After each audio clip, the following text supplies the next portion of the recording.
Welcome to the 28th edition of our Information plus Visualization talk series at the University of Applied Sciences, Potsdam. I'm delighted and excited to welcome today Narges Mahyar, who is an assistant professor in the College of Information and Computer Sciences at the University of Massachusetts, Amherst. Narges co-directs the HCI Viz Lab at UMass. She and her team develop novel social computing and visualization tools to facilitate data analysis, communication, and exploration for real-world problems in civics, health, and other domains. Narges will now talk about building equitable social computing and visualization tools for democratizing public participation. As usual, we'll have the talk first and then have a Q&A afterwards. Please feel free to share any questions or comments in the chat already during the talk, and of course afterwards when we have our live conversation. But now our screens are all yours. Narges, take it away, please. Awesome. Thank you so much for the introduction, Mariam. So I have nothing much more to say to introduce myself. Let me share my screen with you all. Do you see my screen? Yes. Perfect. Very excited to be here today and to talk about our most current research on building equitable social computing and visualization tools for democratizing public participation. Let me give you some background about our research. We develop novel visualization and interaction techniques to facilitate data exploration and analysis. More recently, we have focused on the communicative aspect of visualization, in which we study how general public understand visualization and how visualization should be designed for universal usability and usability for everyday people.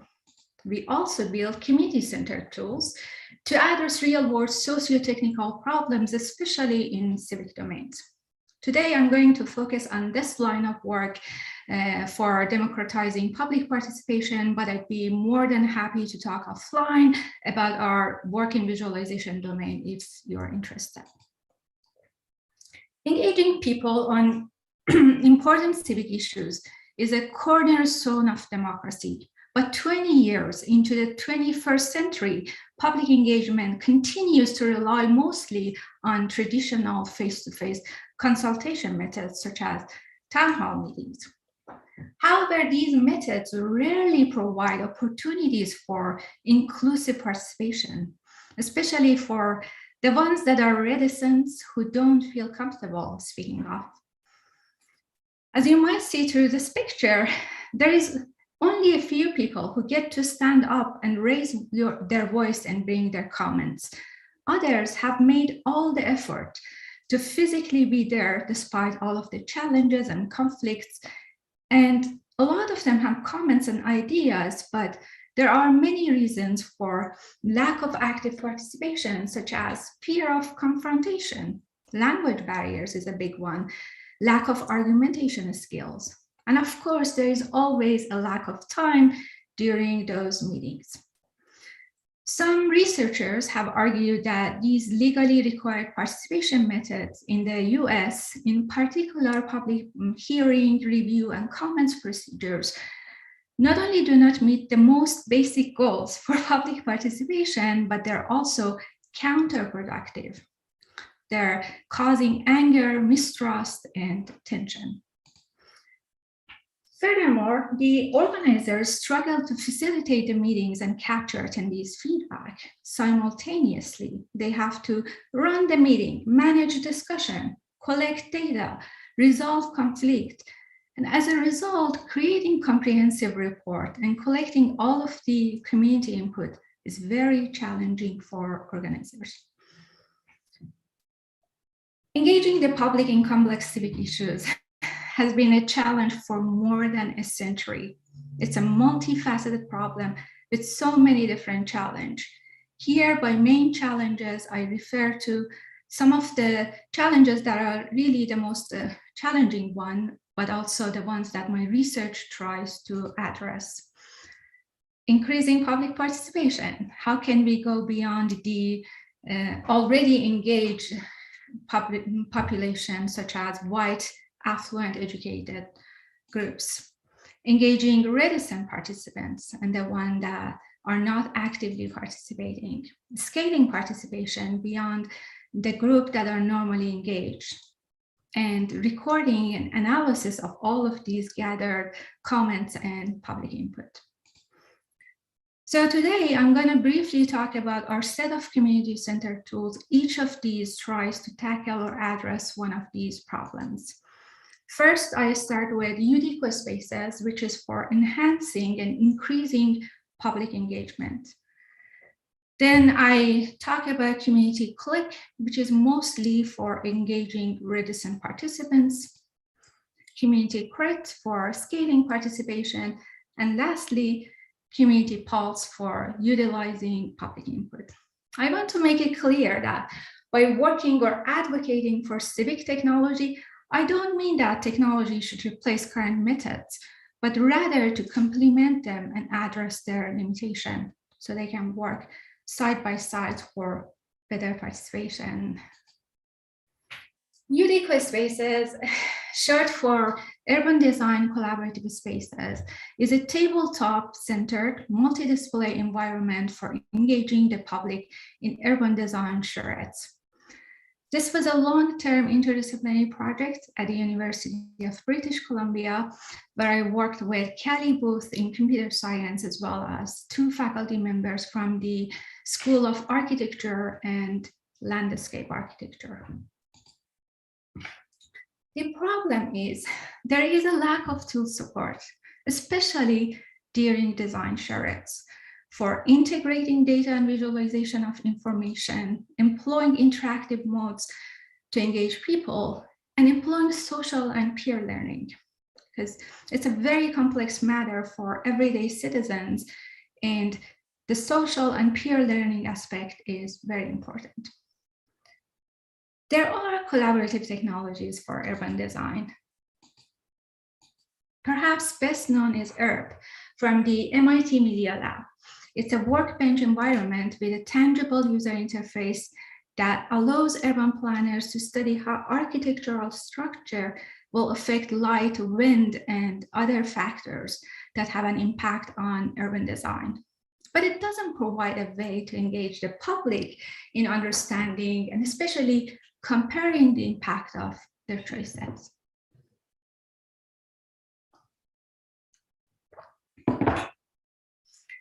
So with that, our research questions were how to build collaboration technology and visualization techniques to engage diverse stakeholders, foster collaboration and co-creation, and increase understanding of impact of their choices in urban design. So here's the tabletop interface, a short video that walks you through some features. At each corner, there is a case bar where user can explore different buildings that we call them cases that they can use for their design. User browse through the case bar, they can tap on a case to view detailed information, and they can drag and drop it into the map for further exploration. The spatial results display in 3D on a project interface on the wall to help them understand the spatial aspect of it. And finally, handheld devices enables remote interactions with 3D, as well as a visualization dashboard that allows people to choose and drag visualization of their favorite metrics. And this is because there are so many different metrics in urban design, especially when it comes to walkability and other metrics. And once they choose their favorite metrics, they can see how they're getting updated in real time as they're making changes to their design.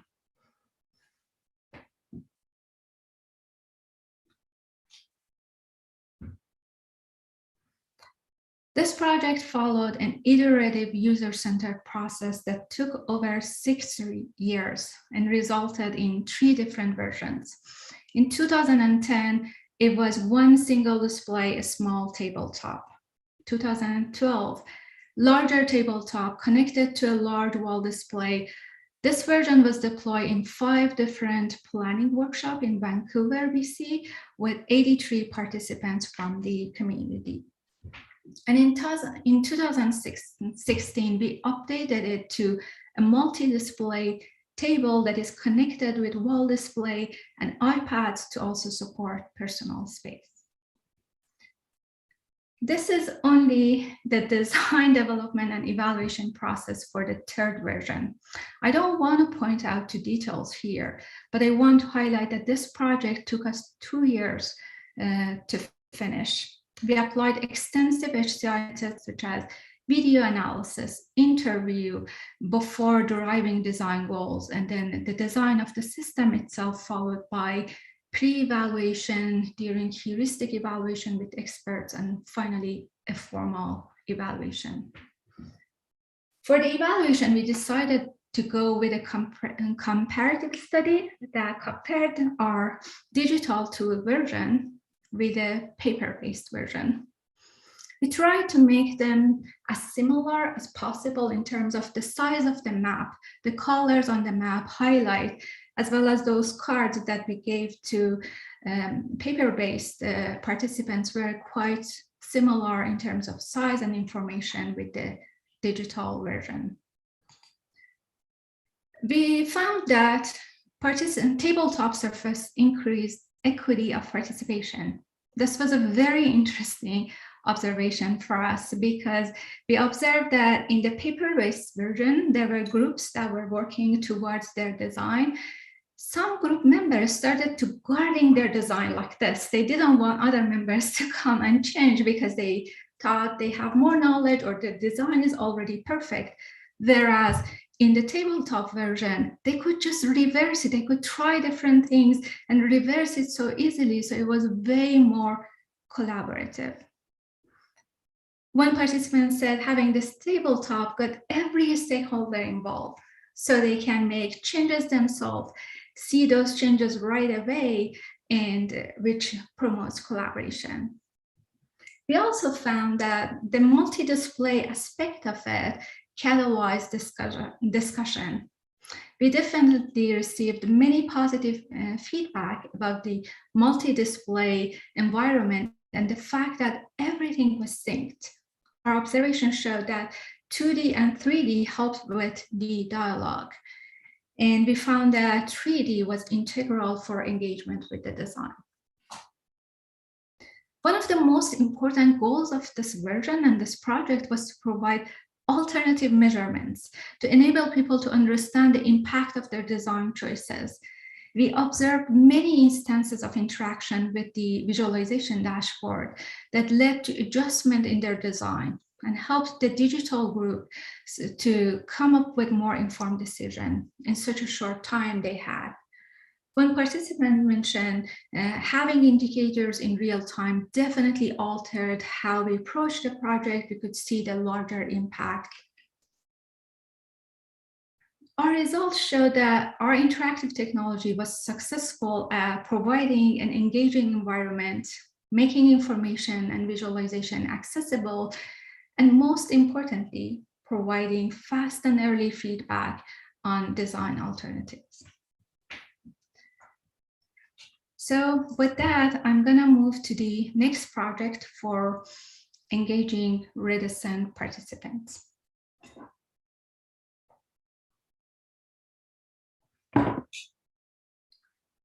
Community Click. The main idea of this project was using iClickers, which have been proven successful in education, in public meetings and town halls, and modifying them so that they can allow real-time use of iClickers rather than the organizer having to poll audience. And the main goal was capturing and reporting community feedback to improve inclusivity. The main goal of this work was twofold. How can we empower attendees, in particular the silent fraction, to express their opinion? And how can we enable organizers to create more comprehensive meeting reports? To better understand the needs of attendees as well as organizers in community consultation and explore how technology can come to play and help to address their issues, we attended several meetings in Amherst and conducted a formative study. We surveyed a total of 66 attendees to inquire about their ability to voice their opinion during town halls, as well as 11 organizers to understand their perspective. Based on their feedback, we designed the system. In this figure, you can see different sets of IQ clickers that we use. The blue one was for the organizers to record their tags, such as, here's a main issue or new idea, or here a supportive comment is coming. And the gray one for attendees to say, I agree, I disagree, or I am unsure, or this is important. I am confused about everything that Narges is talking at this current moment. And then we created iClicker's recorder to record all input in real time. Here's the workflow of our system. So we capture meeting attendees' real-time feedback, as well as organizers' real-time feedback. We use automatic speech-to-text transcription to record everything digitally, and then we augment our transcript with all of these tags and feedbacks, use topic extraction and a novel text summarizer, and finally, with this, visual interactive interface that enables organizers to go through and sift through all of the comments. Here's a real view of the interface. It's very complex with so many different components. The first one here basically shows the title and various metadata about the town hall meetings. And then here you can see all of the organizers tag that can also be used as filters to explore the meeting discussion. So these are all interactive components. This view shows the most important topics that are extracted from the meeting notes. Then you can see a timeline that provides a distribution of organizers' tag to investigate the flow of the conversation, because a lot of time you're like, I remember something important happened in the middle of the meeting and I tagged it as important, so they can go through their timeline and find that. And then in this view, you can see interactive feedback weighted summary that acts as an anchor to explore meeting discussion segment. And then we also decided to build rich text editor, which enables organizers to write reports without the need to switch to a different text editor. And finally, here's the augmented meeting transcript that provides transcription plus the tags, as well as comments and feedbacks from attendees. We deployed Community Click in town hall meetings in Amherst on issues of parking in downtown. There were 33 attendees.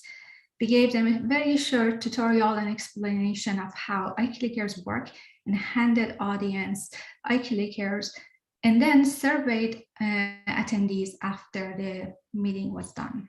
Here's the result of our survey after the meeting. While people in general had positive feedback on using iClickers, I want to bring your attention to this. 25% of attendees mentioned that they didn't feel in general that they are able to voice their thoughts in town hall meetings. And 85 people mentioned they were able to share their thoughts using iClickers. So it didn't impede their procedures of thinking or sharing thoughts. We then looked more closely at individual rating and see how it differs from those people who are comfortable speaking versus the ones that are not usually comfortable speaking. And we found that a major difference in those that said, I'm not comfortable sharing my thoughts. They found iClickers very helpful to bring their ideas and thoughts. Our results indicated that Community Click can create a more inclusive platform to share opinion. The augmented transcripts provide evidence of attendees' reflection, and the web interface helped organizer in creating more comprehensive report. And I should mention that after the fact, we also interviewed organizer to understand how the web interface is working for them. Next project is Community Crit, mainly for scaling participation.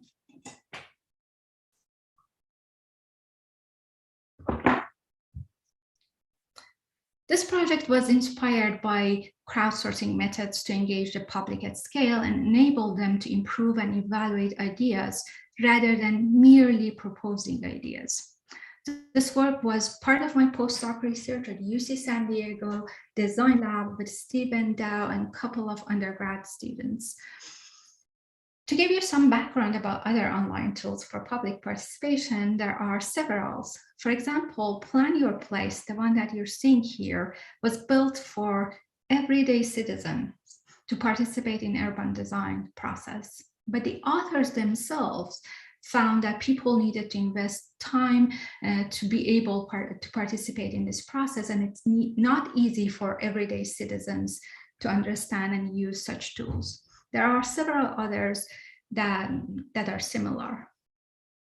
On the other side of a spectrum, there is crowdsourcing tools. Wiki Survey is a great example of such crowdsourcing tools to get public feedback in a very quick manner.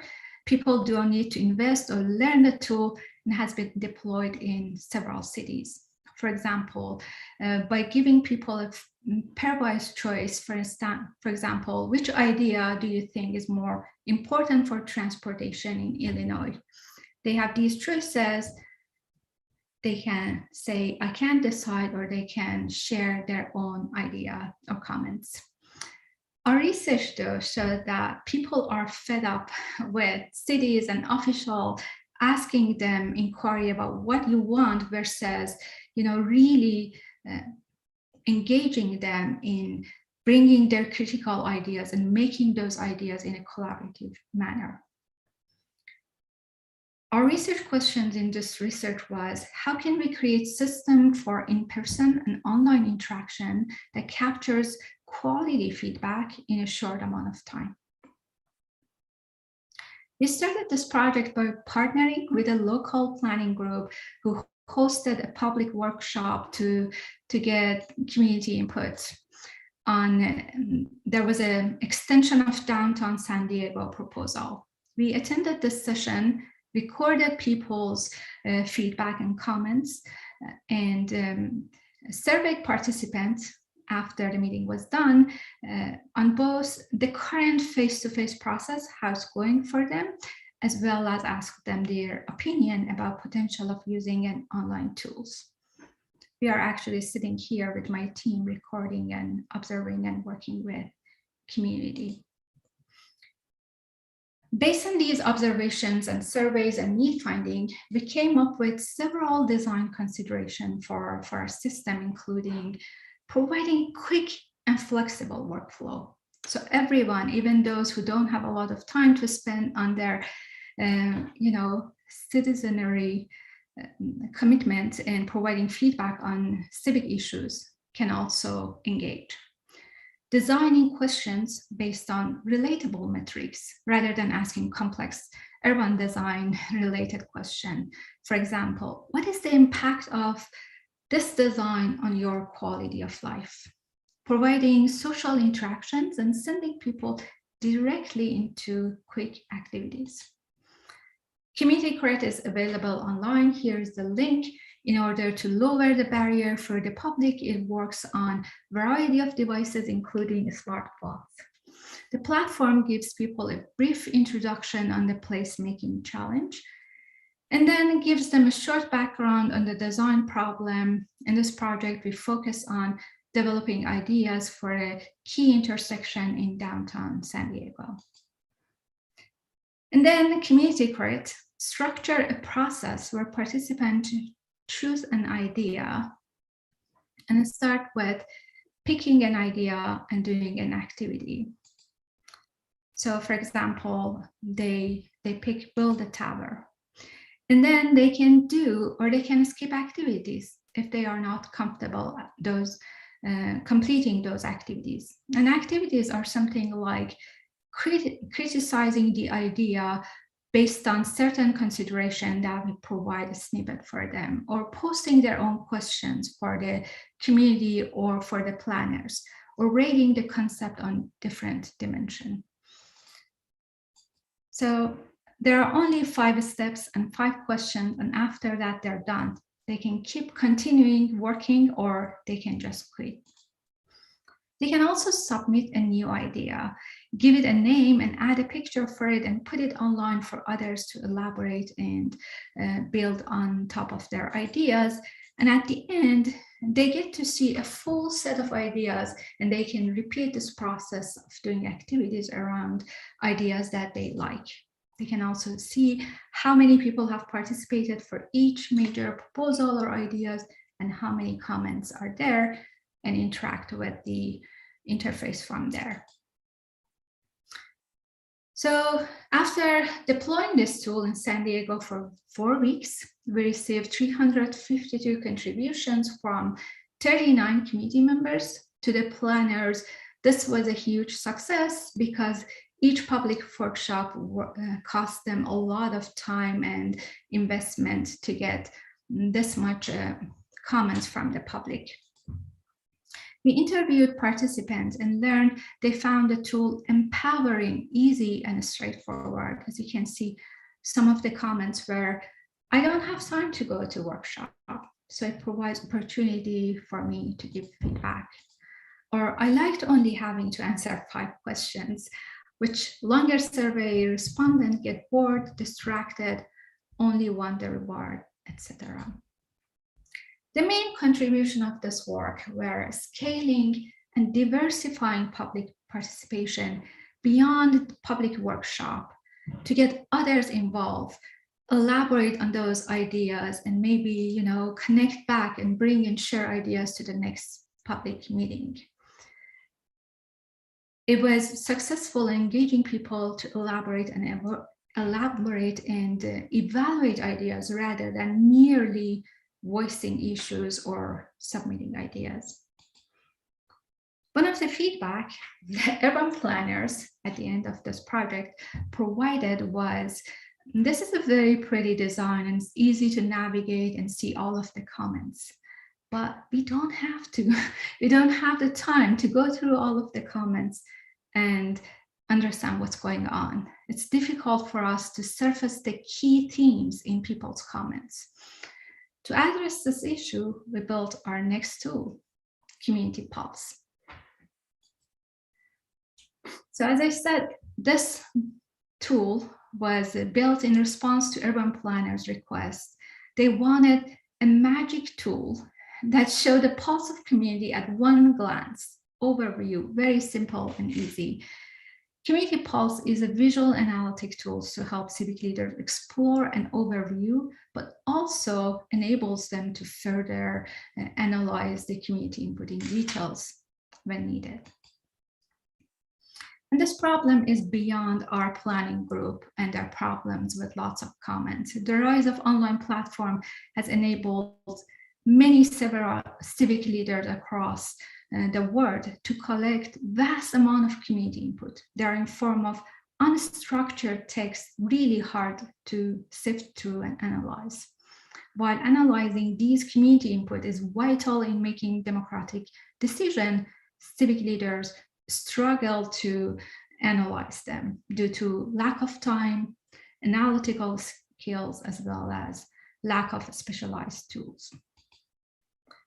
I should say there are a lot of tools for civic conversation. For example, Consider It is a very powerful visual tool that helps civic conversation to stay focused by providing pros and cons and shows like who's agree, who's disagree. While this is a very powerful tool, it's harder to analyze people's comments and understand their issues in this pros and cons format. There are other powerful visual analytic tools. For example, this is a snapshot of ConvizIT, which is for exploring online conversation. But our target audience and our group that we interviewed found such tools very complex to navigate with. So to drive system design and requirement, we started with a need finding study with 14 experts in civic domain to understand their current practices, the use of technology, and their shortcomings, and derived 5 main design goals based on those interviews. They wanted to extract community reactions. It was very important for them to understand how community reacts to those proposals, to provide visual summary of community input, to support inspection of individual comments when it's needed, and allow comparison between proposals. And finally, very importantly also, support tech-unsavvy domain experts who don't have time to learn new visual analytics tools that are fairly complex. So here's a snapshot of Community Pulse. Again, it has a lot of components. The first one shows this aggregate view. There is a proposal where to see all of the proposal listed, and then participants and number of comments, similarly that you saw in Community Crit, topic extracted. But most importantly, the novel aspect here is an interactive visualization to investigate people's reactions. We use emotion analysis methods to extract 5 main emotions that are all based on our need finding studies, and we decided on excited, happy, neutral, concerned, and angry. Here you can see all of the proposals are sorted based on angry, because apparently civic leaders are very interested to see which proposal makes people angry and why. And finally, you can see here, there is a detailed view where they can drill down and investigate individual comments. For example, you can see that roundabout generated the most angry comments that are mostly related to traffic. We evaluated the tool with another set of 15 experts and interviewed them to understand how they found the tool. And we found that Community Pulse enabled the experts in understanding community reactions, in surfacing those hidden anomalies, in finding similarities between proposals, and discovering the community's priorities. So with that, I would like to wrap up and talk a little bit about the remaining problems and our vision for future work. What these projects share is increasingly important as we move to the future of engaging communities in civic decision and democratizing civic participation.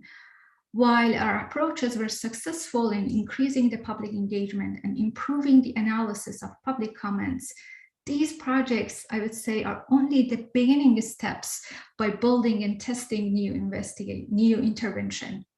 There is a long road ahead of us to address other key challenges and build socially impactful technologies that are scalable and adaptable for civic decision-making.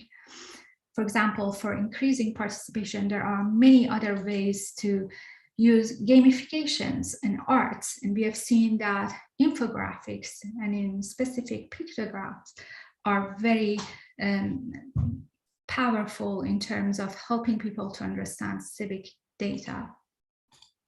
Fostering inclusion and diversity by increasing public access via a variety of modality. And we are also interested in understanding the role of visualization in public sphere. One of my postdocs that is right now situated in Berlin is working towards understanding the role of visualization in urban design policy. I'd like to end my talk with one of the examples of how we use public art for increasing public engagement. This is Rising Emotions. It was a pilot project where we combined technology and art installation to visualize the public's feelings about sea level rise. in the future. We built an online survey asking residents of East Boston, which is a very vulnerable place, how they felt about flooding in their area in near future due to climate change. Based on our need finding research, we asked for 4 main emotions, including optimistic, concerned, sad, and angry. This figure shows different forms of dissemination we use to spread the word about rising emotion and the survey itself. And then we received responses from 165 people from East Boston community. As you can see, there are a lot of people who were concerned. Interestingly, some optimistic, sad, angry, and others. And then the comments from residents were then inscribed by our team on these colorful ribbons. And then with the help of community members themselves, our team installed the art installation in front of the East Boston Library, which is a highly visible place and a gathering place for many community members in East Boston.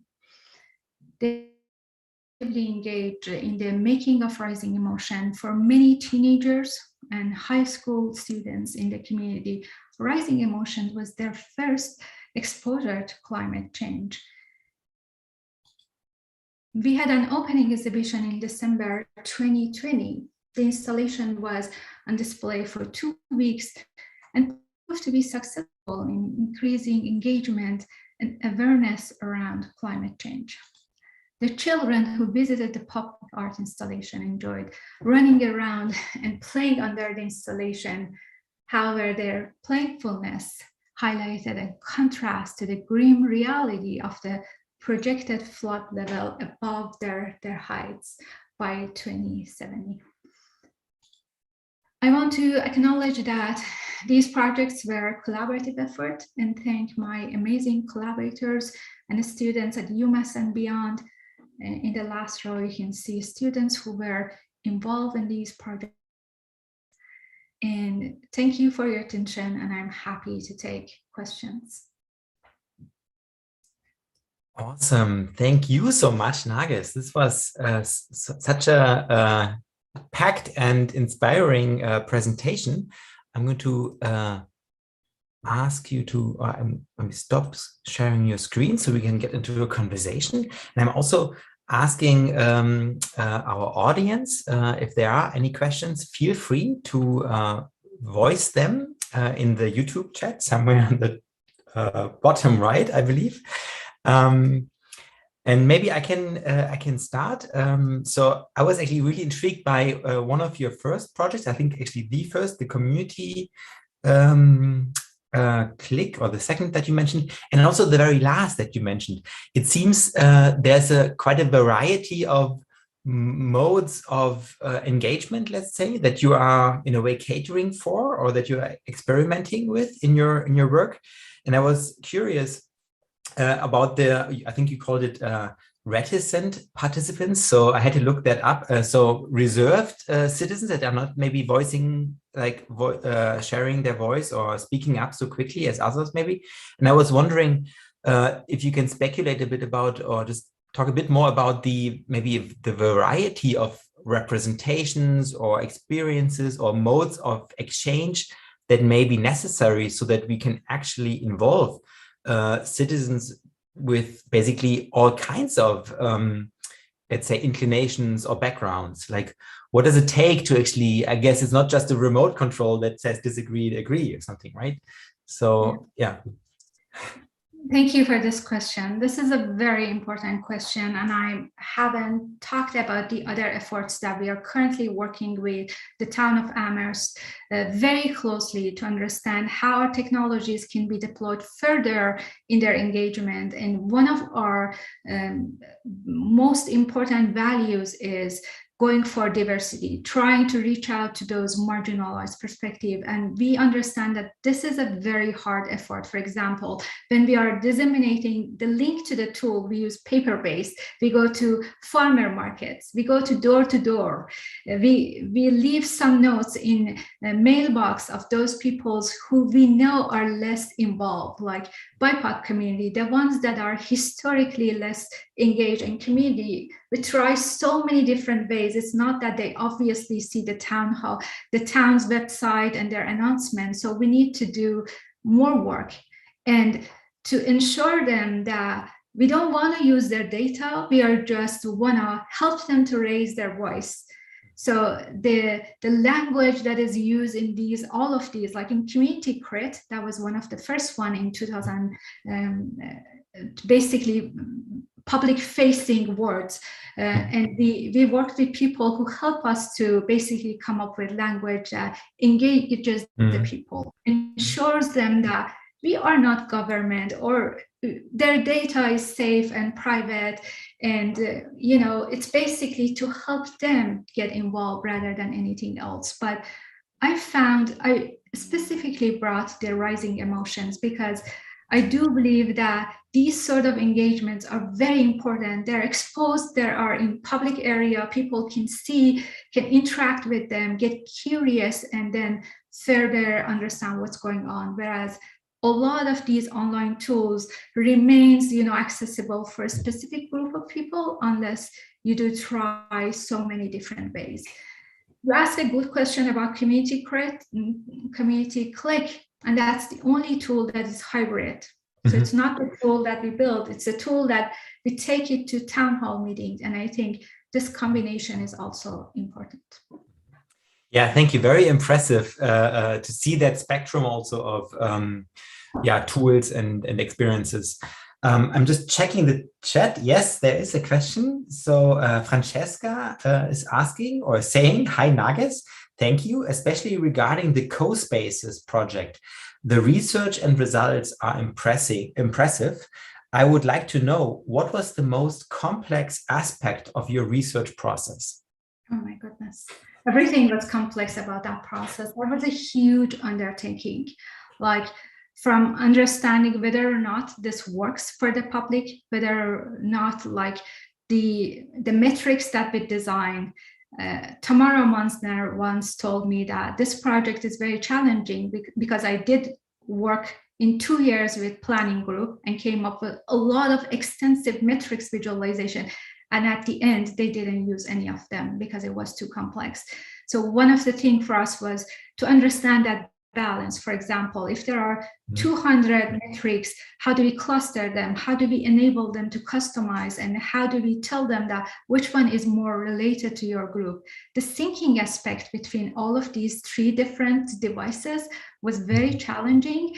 And I would say another challenge was really recruiting participants from a team that resembles a real team. Some have urban planning, some have no idea of what urban planning is, and they can work together for 90 minutes. That was an extensive user study. Thank you. I have another question here in the chat. Kaylin asks, thanks for the presentation. Can you talk about the benefits, challenges, and or dangers of presenting this kind of rich, though limited data to municipal decision makers? Oh my goodness. You are asking really critical questions. When we did interviews with civic leaders, some of them were like, there is a danger of visualizing these data because they think this is the data, whereas this is the data from basically volunteered people. It's not the data, so you have to be very careful. We are actually working towards a paper that argues for the importance of visualization of and bringing attention to, here are the incomplete parts. We don't have information from this sub-community. We do have a lot of information from retired, affluent homeowners, white educated people, but we don't have a specific data from Indian community. And I think that was a very important question. Thanks for asking. Yeah, thank you for also explaining the risk here of the self-selection of the participants who have the time and resources, and then who's left out, right? That's something that is, I guess, still open. I was actually thinking a bit about also the synthesis of some of the so that in some of the projects there are many statements or discussion contributions being shared, and you mentioned in your talk that sometimes it's a bit overwhelming for city administrators or officials to actually make sense of it and then in a way distill it.